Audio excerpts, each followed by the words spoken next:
sister's keeper. Welcome, Dedee Harper, the real estate angel, and I am Marcellus, and we're going to get into a real powerful story today. It's a story of a lady named Ruby McCollum, and even today we see so many injustices. Recently there was a woman, there was a protest for Tatiana Jefferson, and this black woman was senselessly killed by a white cop while she was in her home.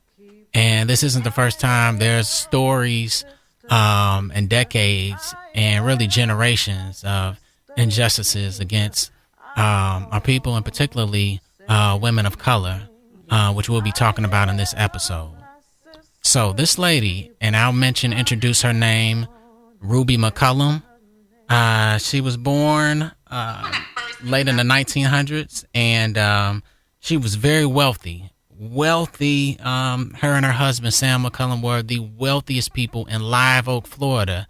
Those who know, that's 90 minutes outside of Jacksonville. In Jacksonville, too. Right off I-10, yeah. And just to briefly kind of capture her story, lived in Live Oak, the wealthiest African-American family there.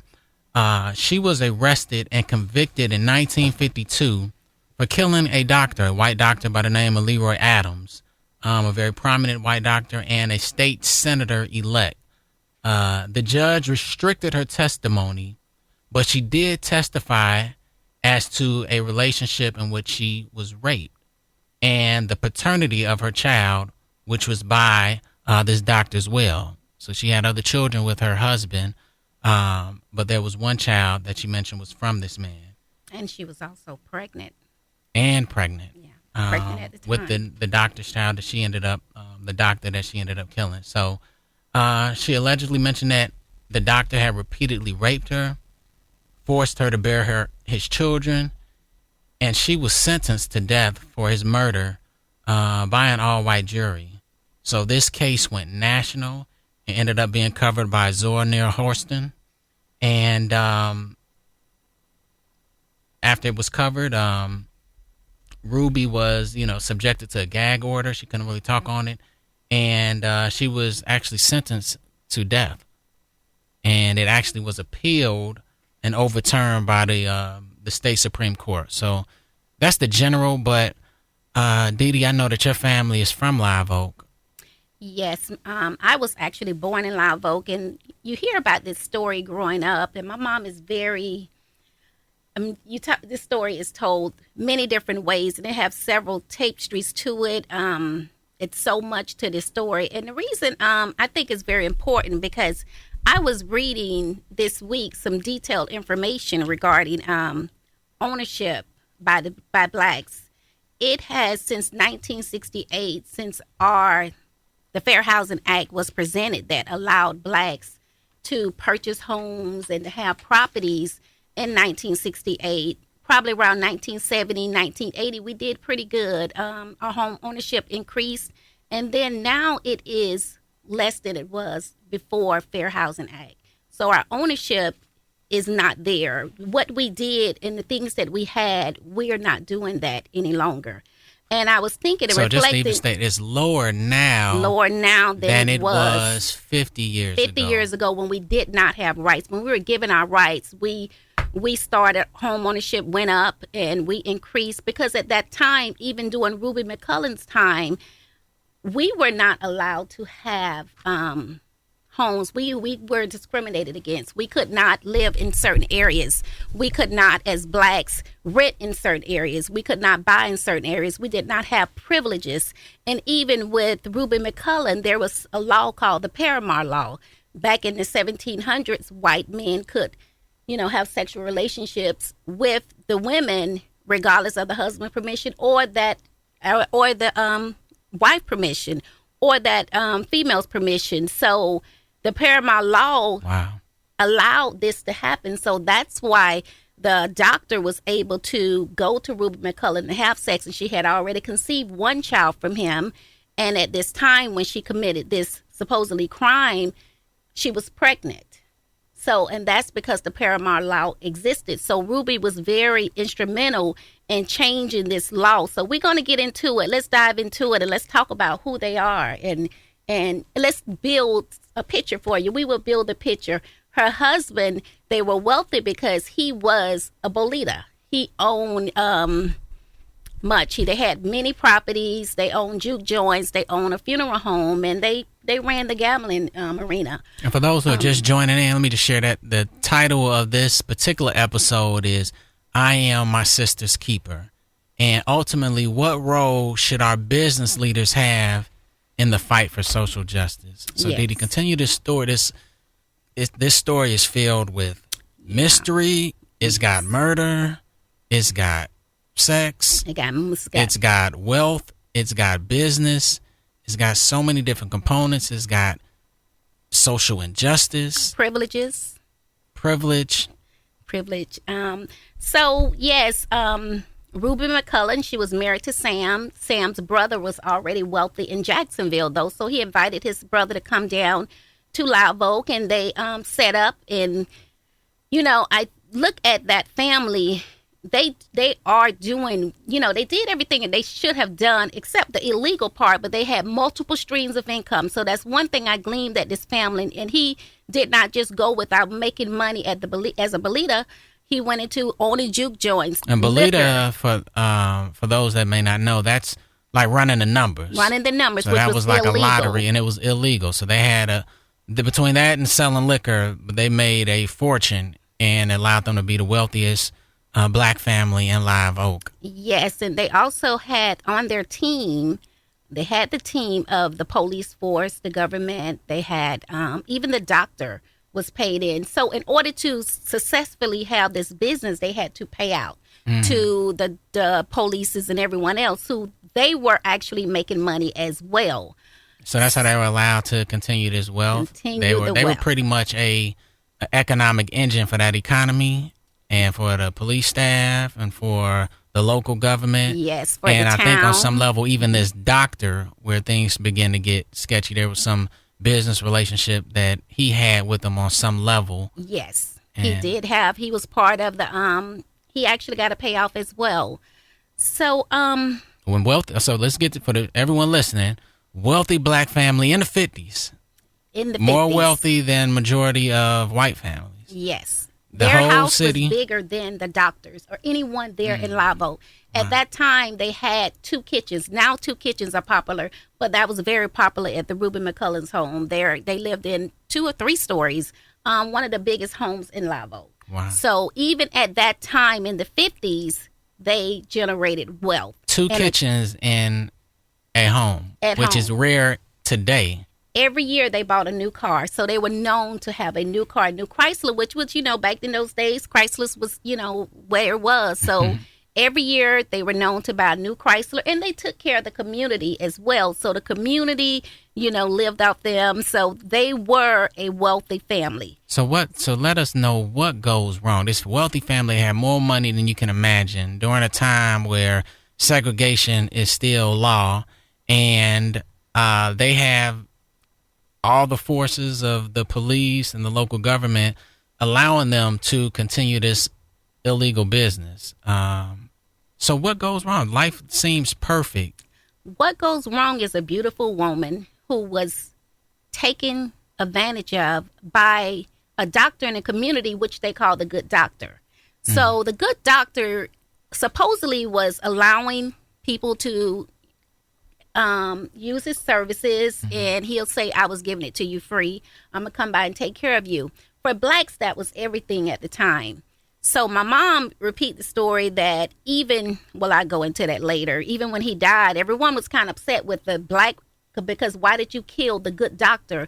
But the good doctor was also doing some illegal claiming on the insurance that he was getting paid for these people that he was supposedly taking care of. So he was doing some fraudulent things, but the community at large didn't know that. They did not know. And when this something happened that made the community upset. So we alluded to it earlier. But what did Ruby McCollum end up doing? Ruby was tired of him coming in, taking advantage of her in front of her husband. A lot of times the husband was there. Your husband couldn't do anything, because, again, that was the law.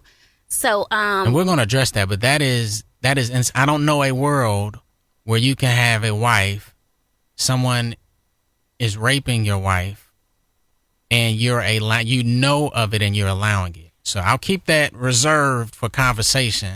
well, this situation went on for years between Ruby McCollum, because at the time it happened, she already had a 2-year-old daughter, Correct. Loretta. So, and now she's pregnant again. So there's a wealthy black man with the wealthiest family in the city. Yes. And he runs the city pretty much. And not only is, his wife being violated in his way, to his knowledge, but he is actually probably raising a child that comes from this quote unquote good doctor. Yes, and rumor says that Sam, which is the husband, Sam McCollum, went to the good doctor and asked him to please stop leaving my wife alone. The good doctor suggested to him, get over it, go ahead and go date this teacher. And this teacher came into play. And some say that this was one reason why Ruby got upset one day, and she went to the doctor's office. He died with his money in his hand, and she stated, "How much do I owe you?" Something happened. She had her 2 kids in the car, drove to the office, and she shot him about 4 times and killed him. Once she did that, she went back home, fed her baby, and waited. Told the police where she put the gun. They immediately took her to Rayford, which was an all-male prison at the time. Why would you take her to an all-male prison? No one knows what happened to the baby that she was pregnant with. Some people say they aborted the baby at the prison, but they had to immediately get her out of town because Ruby supposedly had the book that named everybody that was a part of it. So this particular trial, there was a gag order. And you know what? Something happened the day after. So what did the husband do? The husband, and we're going to get to that. There was a gag order on this trial because they stated that it's because they wanted this trial to be hush-hush because it was too many participants, city government, along with this family that was getting paid, that they did not want to get out. The husband left immediately because he was in church.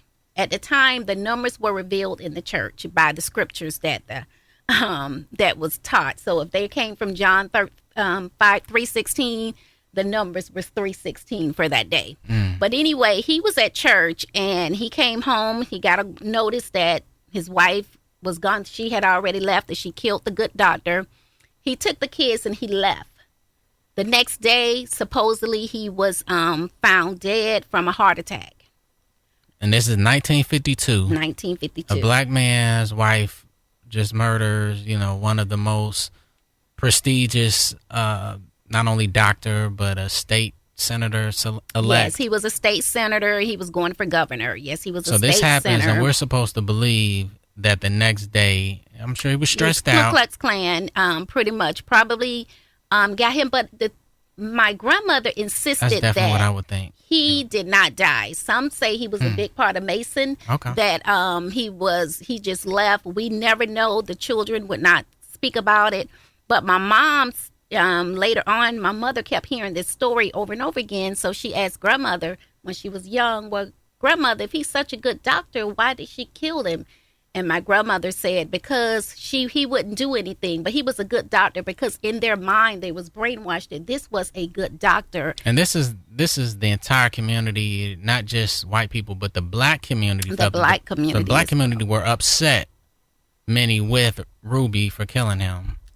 Yes. And, okay. And you know what? Some of the black community couldn't understand what really happened, but my mom vowed, she said to herself, "You know what? This story don't make sense. When I grow up, I'm going to find out what happened." So she stated that. Wow. And so later it became a movie, and we have, So it's a documentary available. I saw it on YouTube. You sent me a link, so it's there about Ruby McCollum. And there's also a book that was written. Yeah, I think Zora Neale 4 books. Hurston did a lot with it. And so if we can, I'll just mention what happened was she was convicted in this, in this court trial of, she was convicted to a death sentence. A death sentence, yes. So she was supposed to die in jail, but it was overturned. And without going too deep into it, when it was appealed, she was eventually, after serving some time in prison, allowed to get out. But by the time she left, was she considered maybe not mentally stable? Well, she was sentenced to a death sentence, and then she had a second appeal. An attorney was investigating, and Zora Hurston, she got involved with going to the courts, so they overturned it, and she was committed into a mental institution. Because at this time, the story is that she was constantly drugged over and over again. So by now, her mind, she never spoke about it. Anytime you mentioned to her about the doctor, she just stated, "That's between me and the good doctor." That was her story. Now, that could have been because of the gag order, but she would not talk about it any longer. So she got to the point while she was in a mental institution, she wouldn't eat, she wouldn't do certain things. So she got out probably around 1974 or 1980s, and she passed in 1992. Wow. So you know what? This is such a... Well, she got out of the mental institution later, but she was sentenced to a mental institution. She did not get out of jail until later, out of prison until later. So, yeah, we wanted to share this, and Dedee, you did such a great job of telling this story, such a very powerful story that has occurred, right, 90 minutes outside of Jacksonville. And I want to ask, just the tie-in to what this meant. So you kind of even today, when your family speaks on it in the community, what is the overall thought process? Because in 2019, this sounds insane. And it led to the reason why it kind of ties in.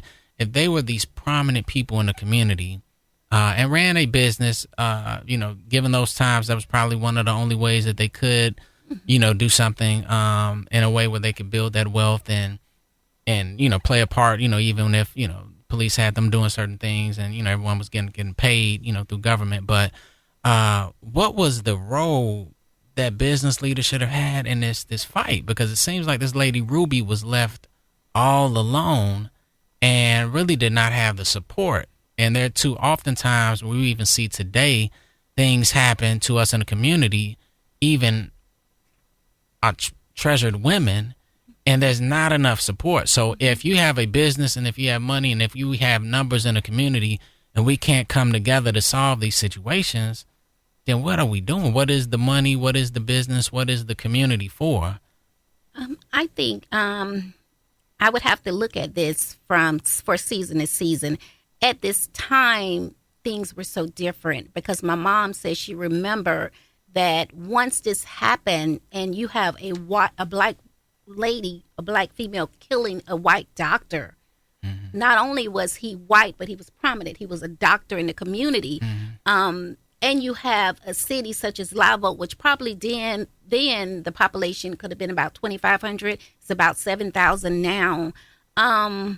It would have been a bloody bath. Because a bloody bath for the blacks. Because if that one person take a stand, you cannot do it alone. If Sam would have taken a stand, he would have created chaos for the whole black community as a whole. So you know what? So I get that. So Sam was in a situation. To be honest, I don't get it, but I'm gonna put myself back in a situation in the 50s where you're extremely vulnerable, and I'm gonna say I get it. Okay, so if it was too much of a burden for him to deal with, his wife being violated to the extent where he has a child that is not his, but a quote unquote good doctors in his household, he should have been able to assemble, and that's even though, so much of depending on the population of Live Oak, because even when that happened, you got to remember, they had someone knocking on the doors of the blacks telling them to stay in that night. They could not come out for about 2 weeks because it was so vulnerable until they were lynching, they were killing. So you have fear within you, just as such as fear that we may have now to, stand up and make a certain stance for different things that go on. But there was a stronger fear back then because not only I can stand, but I know I'm gonna die. As far as whoever would take a stand, Sam knew he would die, which he could have possibly died the very next day. And not only that, you're gonna cause so much chaos for other people who may not want it to take a stand with you because they were knocking on the doors. My mom says she remembered them knocking, saying, "Stay in." So somebody's mom is being violated. and it's not time to take a stand. Sexually violated. Well, that was Somebody's the law, so wife they could has have been- just been used to it, because then we have to remember this Understood. was common. This was the law. Well, my hope would have been that some sort of way there could have been enough men, at least, especially those who were leaders in the community that had influence, to touch other families and other men, so that it wouldn't have been Sam having to go against the good doctor, or now having to go against the Ku Klux Klan and the entire forces that be, but a bunch of men, a bunch of community leaders, a bunch of businessmen, a bunch of just men, period, who are ready to stand 10 toes down and not only help this situation, because this is something that obviously could have been happening with any other family. Yes. And that's where it obviously was too much of a burden for one man to handle. What does that look like with 20 men or 100 or whatever it could have been? But we have to start finding a way to unite in these situations. And ironically, I think even though it's way more extreme, we see these same situations today, and it's hard for us to really unify. So I would think we probably have like a minute or two, but give me your way in on this, because this story is amazing, and we're going to do a part 2 to it. So for those listening, please let's tune in next Friday, because we're going to talk about all of the business implications and the community implications of what should the role of business leaders be in a fight for social justice. Yes, and I think one thing that you did mention is, with all of this, the in hindsight, what I really learned from this story is, at one point when they did have the money, we have to implement a successful exit strategy. We have to know when. What can we do? Have we done enough? When can we leave? Because Sam did want to move to Jacksonville. So that's a great point, Dedee. So what you're saying is, this family, this man and his wife, accumulated all of this money through this business, kind of in the underground, doing numbers and liquor, but they were also selling legitimate, I think, jukeboxes and clubs and other contracts where they had those things in place. You generate this money, you're living in the deep South, you're living in an area where these types of violations, someone can violate you, they can violate your wife, and it's law. You've got to get out of that situation. Yes. And, I think, the interesting thing with business. And how can we do it where it's a win-win? And then I think coming together as a community, like you mentioned, how can we as a whole come together, even to fight certain issues? Because we can go deep into this when it comes to, and all I know is to talk about business. When it comes to SBA loans, qualifying blacks for SBA loans, qualifying us more for housing, getting into affirmative action. Affirmative actions was initially for blacks. Now affirmative action is for whites, it's for females, it's for Asians, it's for everyone. So what can we do that we can have our fight and we can successfully win and come together, and not come together and be divided, whether it's division on who is the best, or, jealousy or anything like that. So long it has been social injustice for us as blacks, but a lot of that too stems from us. So before we can fight together, we need to start from within, if that makes sense. So where are we with fighting all of this that still is today? This is still today.